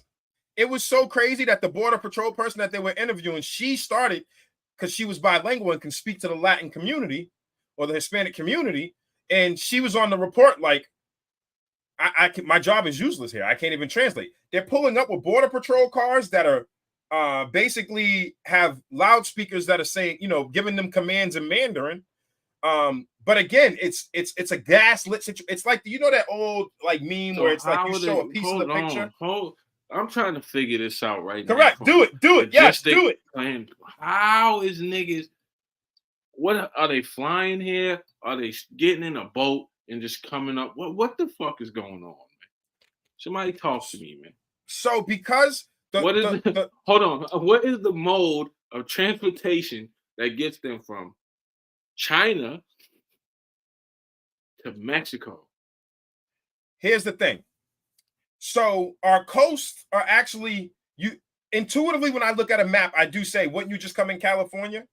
I think that too, right? But our coast our coast with no land bridge are the most protected. You got the Coast Guard, the Navy, the the most unprotected. Actually, it's funny too, because everybody talks about the southern border. Nobody talks about the northern border. Yeah, because you can walk into Canada. Yeah, no. But Canada, nobody's doing nothing in Canada. You know what I'm saying? He said nobody doing nothing in Canada. They're nice people. Canadians are nice. Every Canadian I ever met is nice as fuck. Nice person. Good that guy. Don't mean crazy people ain't getting in. So I'm not saying that crazy people ain't getting into Canada, but I'm just saying, I just think it's interesting that it's gotten to the point where like we have hip hop folks again speaking on this, and 50 Cent's always gonna speak on stuff. But you do have to ask the question, what is the end game to this situation? I mean, they have 160,000 people coming into New York I read something, I don't want to misquote it, but it's 160,000 a certain time period. No, not this one's not all Asian in New York, but there's a certain part of the border where there's majority Asian people coming through. And you know what's crazy, bro? TikTok is a motherfucker. On TikTok, they have a literal TikTok series of exact directions, who to go to, where to travel into, who to connect with when you get there, how to get the SUV to the gap in the gate, and then they're all crossing in. I'm gonna send you the 60 Minutes interview. It's absolutely like mind blowing. The government is LB. Because they're gonna. He said, so 50 Cent's quote was, "What the fuck, Mayor Adams? Call my phone. I don't understand how this works. So can somebody please explain?" The rapper wrote, "Can't explain this. I'm stuck. Maybe Trump is the answer." Here we go. Trump will still skin. Because he said we need to dispel the rumor that American Express gave cards to everyone that is just not true, Adams said Monday. And then he was like, well, you're playing semantics because I said American Express is a joke, but you guys are actually giving them another kind of card with funds on it. But I'm also like, okay, if you don't, that's actually trying to, and to me, to some degree, that's trying to stop the crime. Because if they have nothing, then they're just going to go straight to crime. Like anybody, crime's a necessity is a real thing. If they're, all right, or you said they're not the Asian ones, because they're not. Here's my thing. Because this is fucking me up. Right?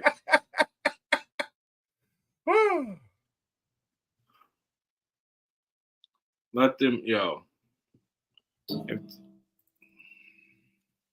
you got to do something about this border, man. We have to do something. It shouldn't. I'm not saying close them. Me neither.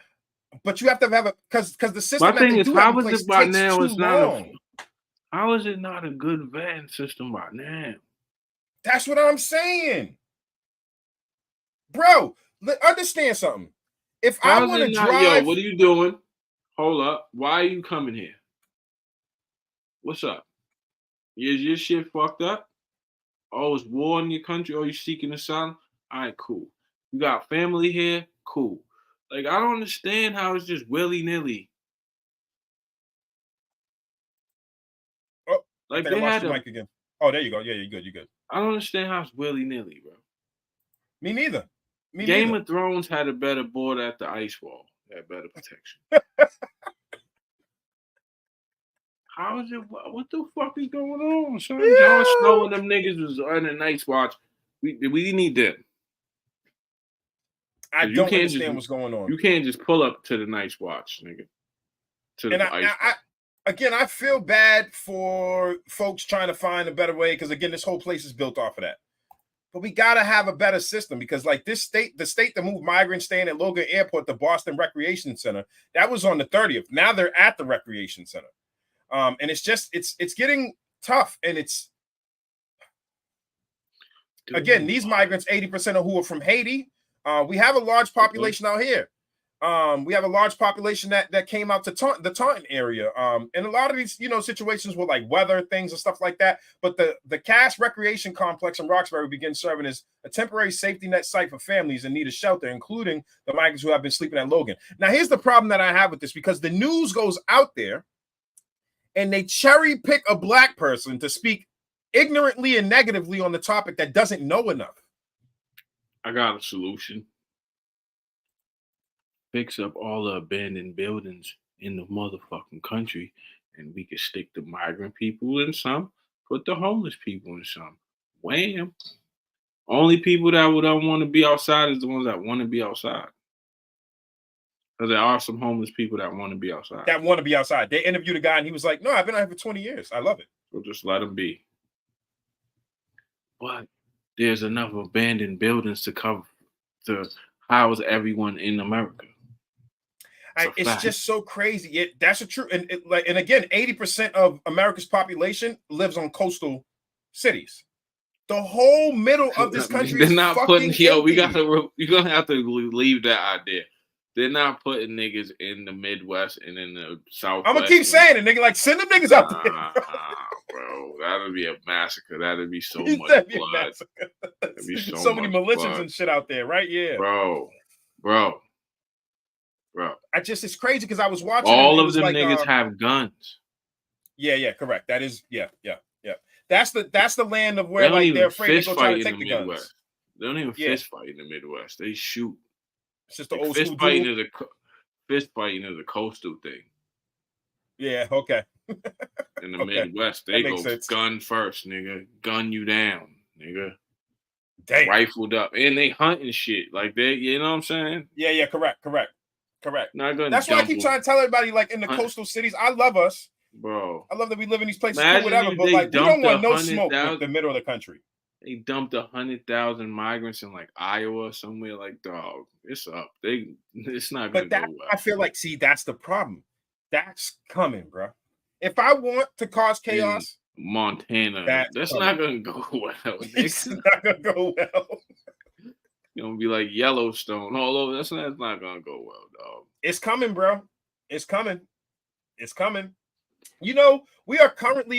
We've always been in conflict with different places, but like the situation that's bubbling in the Middle East is more contentious than it's ever been. If I was China, this is the perfect, because we're tied up in Syria too. If I was China, I'm like, I want Taiwan. I'm going to get that right now. Like, I'm going to get that right now. They don't got the energy. I just am confused at how the Chinese people is coming through Mexico. Bro, let me give you the stats. It's wild. Why would you tell me to, And again, how are they the largest according to 60 Minutes? Chinese migrants are the fastest growing group crossing into America. Nah, dog. I don't believe that. I don't care what 60 Minutes is saying. 2.3 million views 2 days ago. That's cap. Like I'm He said calling it's cap. That's hard on cap. the Chinese. Yeah, nah, man. Fuck out of here. Oh, man. They fucking me up. Yo, but yeah, it's so crazy. We got to just fix the situation, man. There's plenty of solutions to solve the situation. They're just never going to solve it because there's money at play somewhere. That's another reason why they won't stick to migrants in like the Midwest, because I'm sure the states that house the migrants get extra money and services and shit like that. Yeah, correct. It don't go to the people. It goes to the state and workers. No, extra but then that's what causes the people to get. It's like that the people are that here to adopt upset. kids for the bread. Correct. Mad foster parents. They got 10 kids in that crib. They're eating up all that bread. And then they got one kid that's their real kid, and he wants to kill everybody. Yeah, that's a fact. I've seen that, bro. All right, so here goes our hot, well, not hot topic because we have everything's hot with us, but this is a good one that one of our team members in the chat brought up, and we want to talk about it real quick. Let me pull this up on the screen real quick, and we'll wrap it up with this one here. Yes, sir. So let's hear your thoughts on this one, my good peoples. Yes, sir. I swear to fucking God, if one more man tells me at the end of a date that I have taught him so much, I'm going to lose my fucking mind. Why? Is that such a terrible thing? I mean, that's rather contrary to what a lot of women have actually been saying for years, that they want men to learn Her from straight face is killing me. Understand what they are saying, to have an appreciation for what women go through, to be able to understand from a point of view of a woman. And now, according to some, apparently that's wrong. But why is that? Women are not your teachers. Women are not your teachers. Women are not here to make you better men. Women are not your teachers. Serious question. Since a lot of women have indicated that they actually do want men to learn more about women, how to treat women, and how they think, and in fact, to be better men, if some women, in fact, don't think it's their job to teach them, how are these men going to learn? Are they to go to other men for this information? As that seems rather contradictory, because a lot of women say that most men don't understand women at all. So how exactly are they going to learn if no one's willing to teach them? Yeah. Let's talk about it. Listen, the whole women are not supposed to be here to make men better. I'm going to just give a news flash. I'm 38 years old, and in my 38 years of life, I traveled all across the world. I've never met a perfect human. Right? Thank you. So how you learn to deal with people is by dealing with people. And every woman or person that you come across is an individual. So you learn them on an individual basis. If you learn how to deal with me, I teach you how I need to be treated to feel the best. That Correct. Might not work for the next guy. But if you want to be a part of what I got going on, then you are going to take the information I give you and make the most of it. Correct. It's like if I want to be a part of what you got going on, I'm going to take the information you give me and I'm going to make the most of it. This thing where people are, it's like a new generational thing where they think everybody just knows a bunch of shit because of TikTok and we're clueless, bro. Like I'm still learning shit every single day. Learning is a lifelong process, bro. You study the thing that you want to learn about, right? A lot of men don't know how to treat women because they never seen their mother treated correctly. Correct. I'm a perfect example of that. What? Or I know from working with teenage boys, they were taught wrong by their mother. Their moms were super overbearing. You ain't gonna be shit. You just like your daddy. Oh, let me raise my hand. That's me. And then by the time they got grown, it's a self-fulfilling prophecy.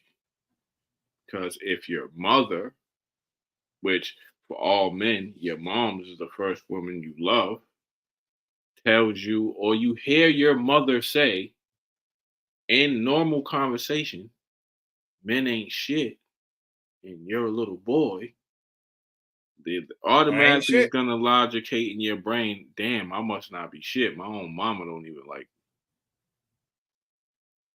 So you have to learn. It's just like a woman. You want to know how men think and interact and really immerse yourself with men. And you know what I've come to find out dealing with women? The coolest women are the women that have active fathers in their life or a bunch of brothers. Correct. They get it. They've seen it. They've seen it. They know what time it is. They know how men think. They know they might not be able to fully immerse themselves in the knowledge, but they know what's going on. Because they got brothers. Their dad schooled them to some shit. They got uncles. They know. Correct. Like, so a lot of times when we do this gender, when we get caught in this gender situation, one gender tries to pit the other gender against each other. Like, you guys are so ignorant. No, we're different. We're wired to be different. We're not wired to be the same. Men are not wired like women. If they were, they'd be women. Women are not wired like men if they were. So the only way you cross the gap is to learn. That's it. It's a very simple concept. I think a lot of times, a lot of people don't want to. If you don't want to teach nobody, I get the whole, I don't want to teach a grown man. That's fine. You shouldn't have to teach anybody grown basic life skills or basic how to get through life in a basic way, right? Basic life skills, basic courtesy, basic manners, and not to be rude and shit like that. But if you want somebody to learn, if you want this person to be in your life, you should definitely show them how you want to be treated. Nobody's a mind reader. So if you're just expecting this, and then men are not, I'm not going to say men are not as observant as women. We observe different things. Women observe every detail about you. Correct. We're just like overall. A woman will tell you how many fucking eyelashes you have on your eye because when you were sleeping, she counted them.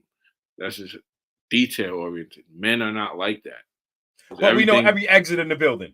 You see what I'm saying? Like we have different shit that we pay attention to. We know every exit in the building, yo. Oh shit, if it goes down, I'm picking Shorty up, knocking him out. Correct. We out of here. You know what I'm saying? It's up.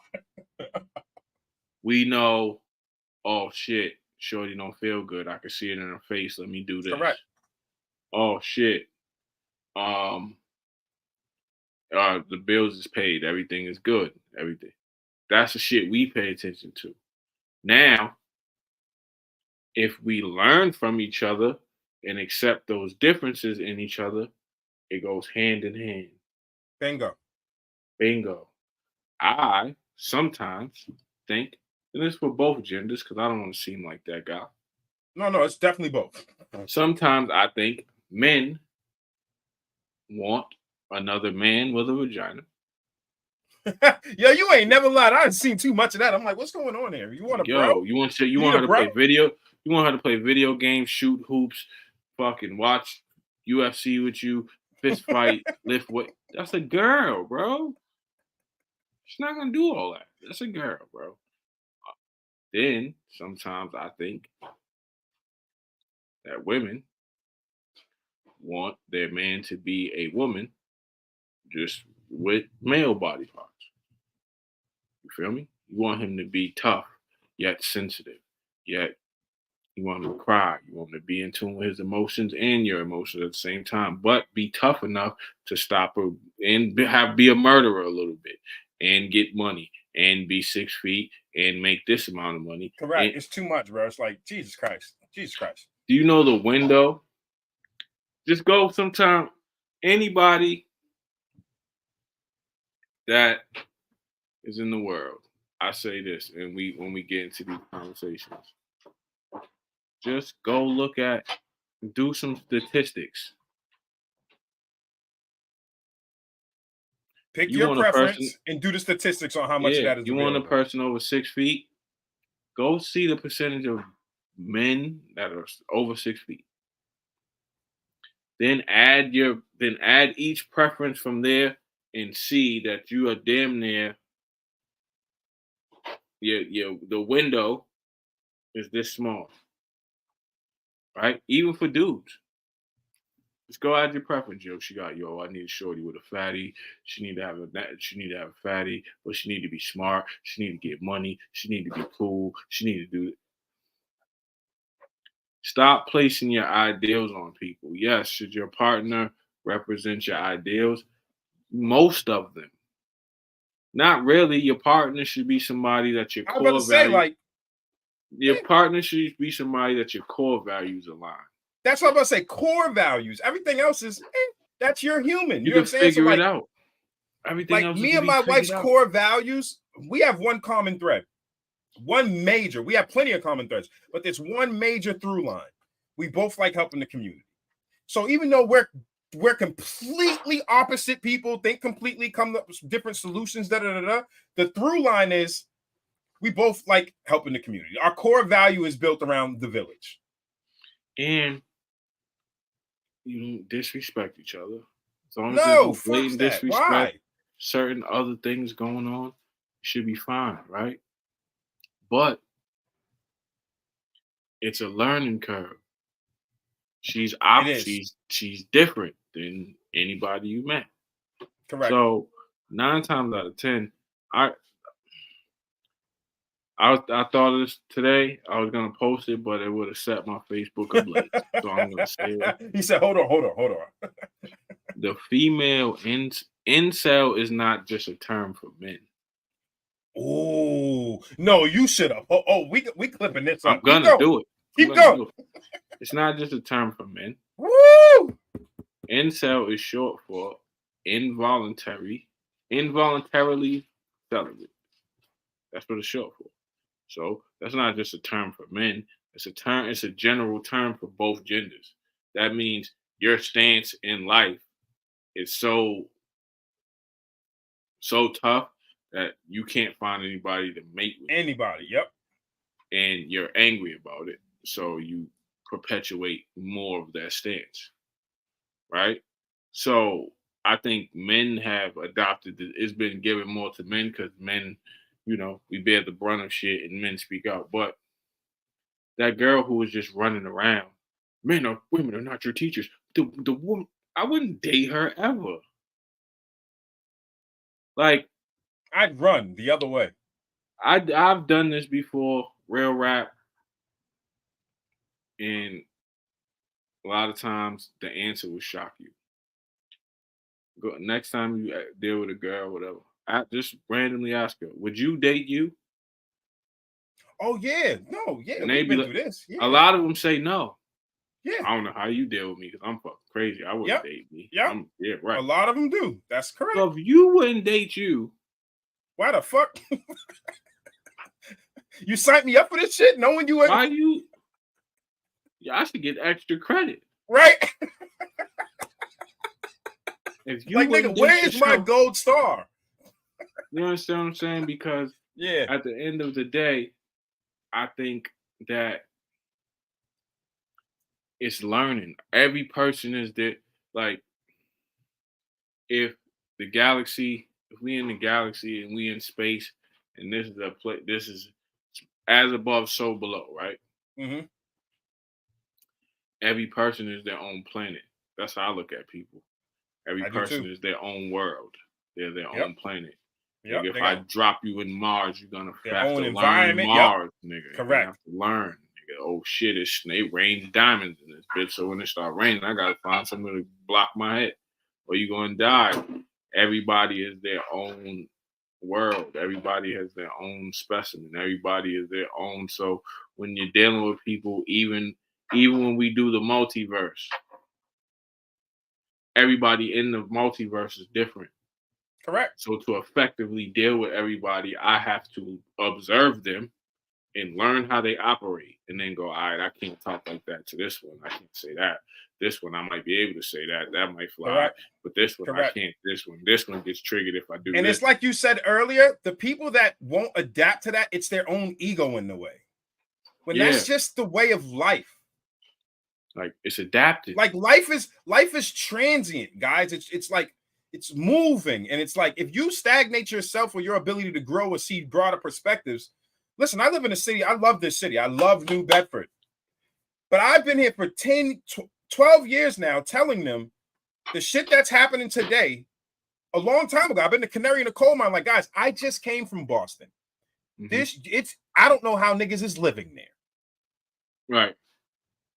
But because people are caught into their cycle and they feel like they know their world so much, they don't realize the world changes, guys. Dog. The continents used to be Pangea, my niggas, and then continental drift. The world changes. So that includes your world too sometimes. People, as a quote, it says, relationships are the only decisions that people make that are based on feeling and not logic. Every other place you go, every other thing you do, you want to be a motherfucking nurse. You got to learn how to be a nurse. You want to be a personal trainer. You got to learn how to be a personal trainer. You want to play basketball. You got to learn. You want to move to another state. You got to learn the ins and outs of that state. You want to move to another state. You want to learn how to drive. You want to drive. You got to learn how.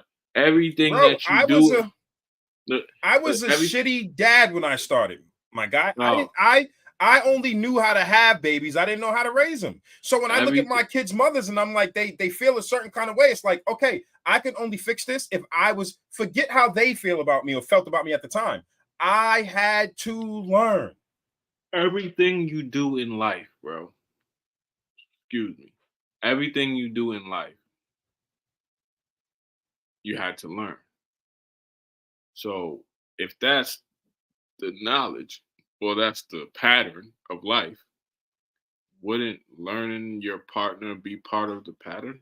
That's all I'm saying. And then once I figured that out, it all changed. You know, like I had so many times you try to, you know how you talked about hip hop?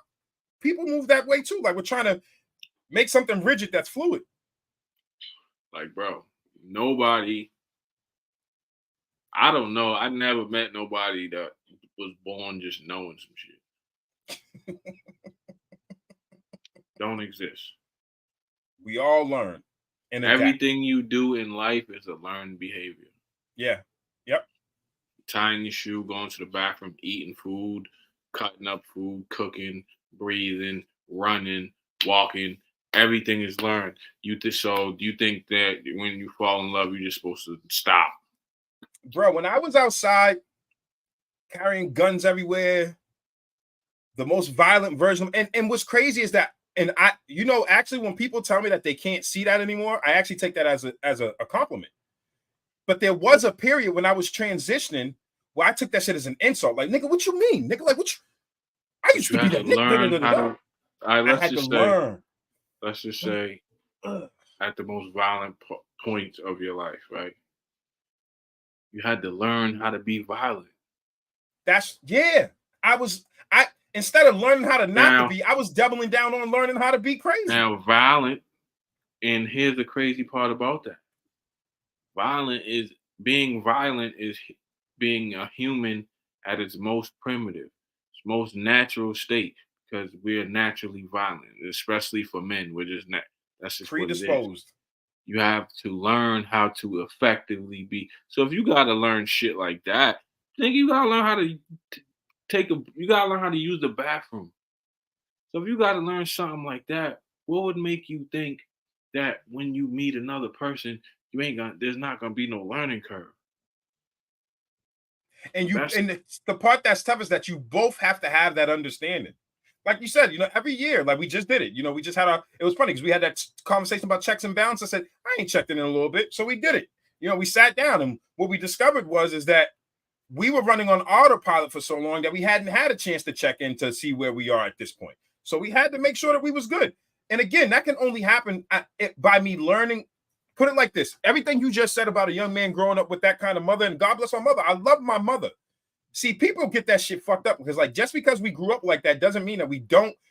In fact, I would say we triple down on the lessons because we love our mothers. Oh, yeah, you love your moms. It's just but my mother used to be the one when I used to like, because there was times where I was getting a little older and I was like, yo, I don't know, is this right that I'm playing with all these girls? And I'm telling y'all, full transparency, I used to go to my mom like, yo, I'm fucking with this one, that one, da, da, da, da, da. I used to go to her like hoping like, yo, just tell me to stop. Just tell me to stop. I never got that. All I got is niggas ain't shit, bitches ain't shit, don't trust nobody, and everything's fucked up. And I had to learn that was her reality for so long that she didn't know anything else. She had me. My father left. She had my brother. He left. She had my sister. He left. I'm not saying that, I'm not there for people's relationships, but all I had was bad examples of niggas coming, niggas going.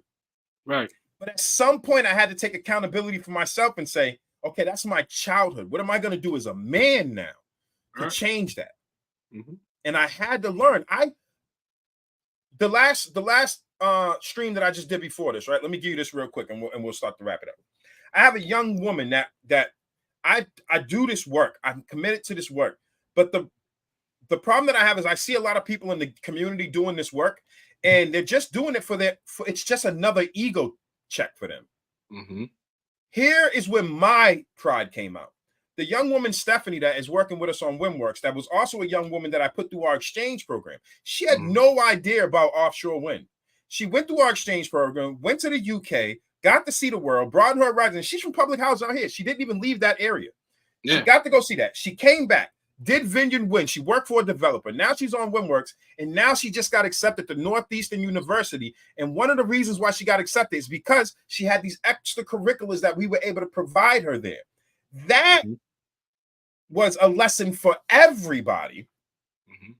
But then you get to a space where, and I say this in relevance of like a partner, because you can have a partner that can, for lack of a better word, excel at something, but still doesn't see what they need to do for you. Yeah, very, very much so. So that's what the learning curve.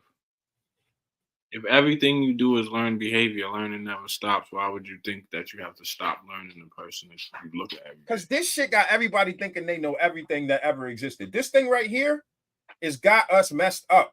This thing right here has got us. It don't make sense to me. It don't make sense. It makes zero sense.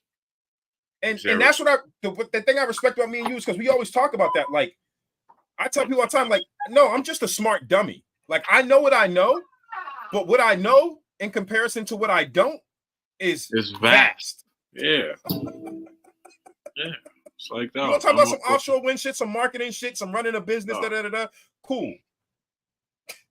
You want to talk about the purpose and meaning of life where we get correct. I'm just a blip, bro. I'm a blip in the fucking eternity of time, bro. I'm not like zoom out. I tell people that all the time. Zoom out, bro.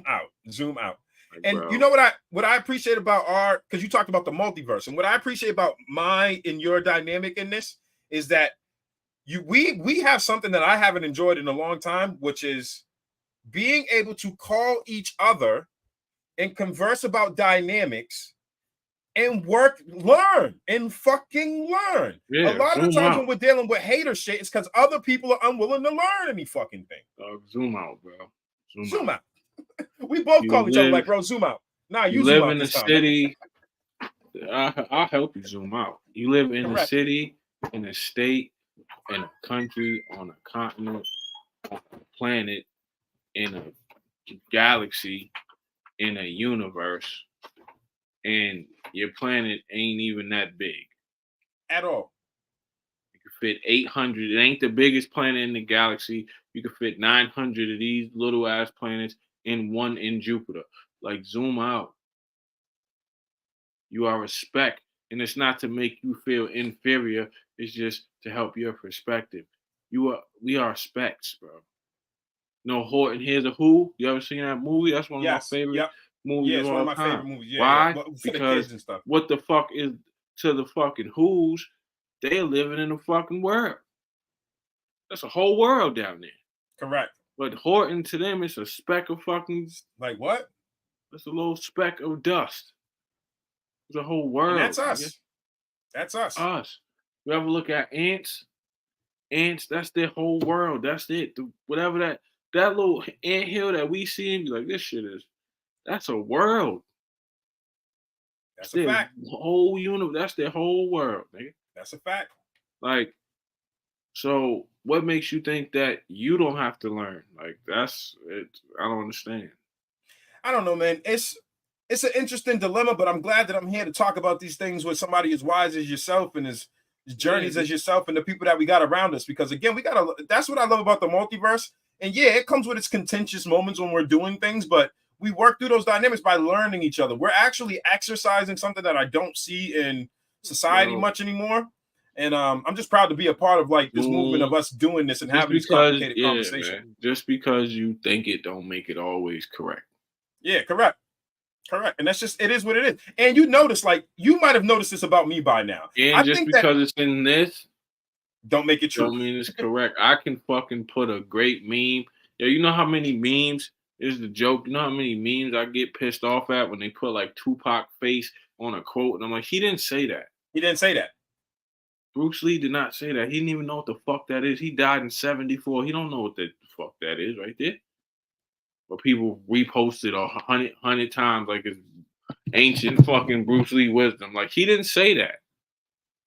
Never said that. He don't know what that is. One of the biggest ones that they abuse with that shit. Like, they put Einstein's picture on every fucking quote they can think of. Yeah, Einstein didn't say that. Einstein, if you really know the history of Einstein, he was a wild boy in real life. He was smart. He was a weirdo. He was a wild nigga. Like, he had a lot of girls, a lot of women. He was a wild boy. Correct. A womanizer. He was a wild guy. They liked him back in the day. Correct. If you watch Oppenheimer, that's part of it. Yeah. That's actually a fire movie, guys. Check that movie out. Yeah, Oppenheimer. But again, I appreciate y'all, man, for joining us for another episode of Xponent with the Gods Pod, man. Yes, so sir. A couple of announcements. Yeah. We're going to be going to a different format. So on Sundays, we will be live. You're going to catch us. We're talking about some scheduling things and what works logistically. So we still want to keep an aspect of the live portion so we can have a dialogue with people in real time. But we're also going to be curating some more pre-recorded content for our Wednesday, possibly Thursday change up. There'll be an announcement this week on what we land on. But again, look out for a lot of stuff. Hey, go check us out on YouTube, man. The whole point of this at the end of the year is to get enough people to be in our multiverse and then to move our multiverse into its own digital streaming provider space. Go check out my boy Sean with the Wrestling Podcast. Correct. We got the girls about to do their podcast starting this week. So that's about to be very excited for them. That's about to be some fun. Yeah, man, we moving. So yeah, like he said, we're gonna be doing pre-recorded episodes, which you can catch those right on the YouTube. You know what I'm saying? Exclusively to YouTube. Either Wednesday, Thursday, but then if you like the live aspect, just tap in with us on Sundays, and we're gonna get you right. You heard? Hey man, this Sunday, Super Bowl Sunday. What we doing, dog? Oh, Super Bowl. I mean, we can still tap in because I'm not. All right, so we doing a watch party type. All right, I'm gonna get my wings and shit, bro. I had a game on behind me. Yeah, hell yeah. That's what we're gonna do. So party Sunday. And yo, what I'll do too is I'll put out a special announcement. It's gonna be an Xponent Super Bowl party. If you're at the crib, we're gonna set the link up so that you can jump in with us on our live stream and we can just all party together. Figure out how to watch that shit. Yeah, we're gonna. I can figure that out. I mean, we can do that privately on Zoom. I ain't trying to get us. yeah. But yeah, we'll figure it out. So figure it out. Again, we appreciate y'all, man. Thank you for joining another episode of Xponent with the Gods Pod, man. We'll see y'all on Sunday, man. And again, man, just learn. Be willing to learn. Hell yeah. Take your stabs at me, but I never bleed. X and Bada try to hate the God, that's all heresy. Bada, archetype of a superstar. I'm King James, Brian, Abdul-Jabbar, Will, Bird, Shaq, Michael Jordan.